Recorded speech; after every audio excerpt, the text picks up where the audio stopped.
Back to our top story now. A wildfire is sweeping through the town of Jasper, causing widespread damage. Multiple buildings have been engulfed by flames, including the historic Maligne Lodge.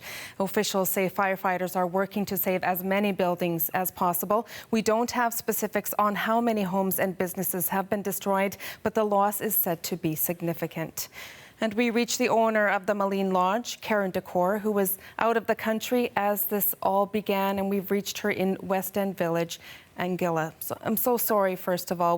We've seen the images of the lodge up in flames from last night. Have you been able to sleep at all or process what has happened?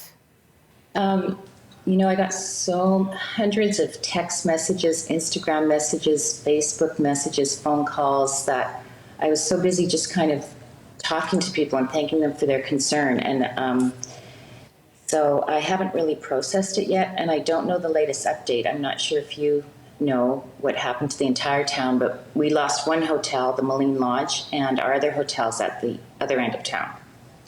And Karyn, we don't know what has happened yet, but those developments hopefully will be coming out today to at least give people information about, you know, their homes and their businesses. But I wanted to ask you now, how did you find out that your lodge had burned? Well, throughout the day yesterday, our employees, a lot of them who are camping out in Valemont, were receiving, you know, the odd photo from one of their friend firefighters in Jasper. So I knew it around noon Edmonton time, between noon and 2, that the town was going to be hit because of the pictures I was getting. And of course, on the news, that one of the very first pictures nationwide was the picture of our hotel, the Maligne Lodge, burning. And someone texted that to me when I was out for dinner last night, and I saw it, and then I just knew.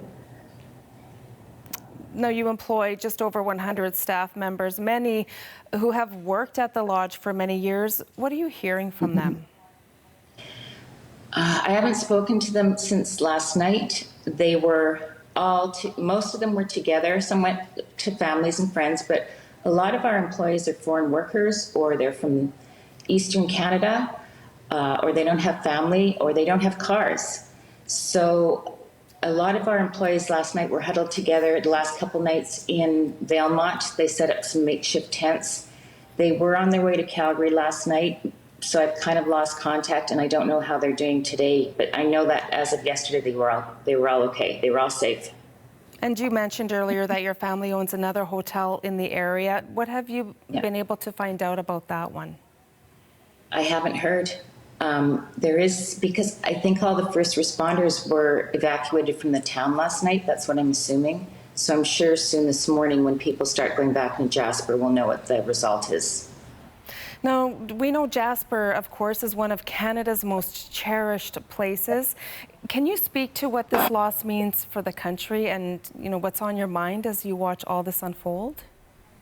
Well, I think what's on my mind is, you know, it was approximately Monday evening around 9:30 or 10 that the government ordered a mandatory evacuation.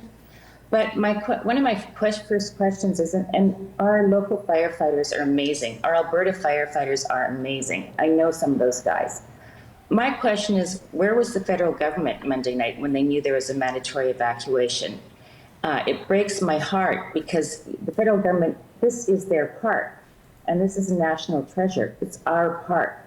And it's sad to hear that finally last night, when it was too late, they were going to send in the Canadian Armed Guard. So that was very disappointing for me. But in terms of the park, it's so sad. I mean, our company was owned by my father and mother. They bought it in 1961. My uncles, Lawrence and Leighton Decore, owned hotels in Jasper, and my father bought their share in the late 70s. There's so many wonderful families, generational families and businesses in town, and it's just so sad to know that so many families and people have not just lost their belongings, but their livelihood and their beautiful park. And it's sad for Canadians too, because this is a national treasure, and it's a historical park, and it's so sad to see it being destroyed. And it must be so hard for you, Karyn, to be so far away from home at this time. What are you planning to do next? as you find out more information? Well, I'll just wait and see. And I obviously can't do anything today or tomorrow. And it doesn't matter if I'm here in Edmonton right now. There's not much I can do. But we'll wait and see what happens over the next few days, and then I'll make a decision. I'll probably be back in Edmonton, but we'll have to wait and see what happens over the next few days. Okay, well, we wish you the best and safe travels, and thank you for joining us this morning. Okay. We really do wish you all the best, Karyn. Thank you. Thanks for calling. Bye-bye.